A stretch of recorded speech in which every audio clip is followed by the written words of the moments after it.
Azərbaycanın cənub bölgələrindən olan Lerikin ən ucqar dağ yamacında bu günləri Lerik Eko Festivala start verilir. Festival təkcə təbiət resurslarının nümayişi ilə məhdudlaşmır. Burada Lerikin zəngin biomüxtəlifliyi, qədim adət-ənənələri, mədəni irsi və bölgəyə xas olan qonaqpərvərliyi öz əksini tapır. Tədbirdə yerli istehsalçılar, otel və restoran nümayəndələri, gənclər, idmançılar, fermerlər və sənət ustaları iştirak edirlər.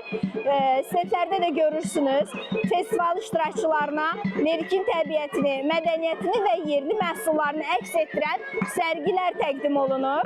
Lerik Eko Festivalının əsas məqsədi rayonun ekoturizmini tanıtmaq, bu potensialı gənclərə və gələn xarici qonaqlara, yerli qonaqlara göstərmək, təqdim etmək, eyni zamanda təqdim olunan məhsulların, təqdim olunan sərgilərin haqqında məlumatı, informasiyanı ötürməkdir və qeyd edək ki, belə tədbirlərin regionlarda turizm inkişafına, yerli icmaların fəallığının artırılmasına və təbiətə qayğı mədəniyyətinin formalaşmasında mühüm töhfə olacaqdır. Bu festival səhər saatlarından başlayıb hal-hazırda davam edir. 16:00-a qədər də davam edəcək. Xarici qonaqlarla yanaşı yerli turistlər də burada bütün mədəni irslə maraqlanıb, baxıb, informasiya əldə edəcəklər. Mənim sizə çatdırmaq istədiklərim bunlardan ibarət idi. Söz studiyadadır.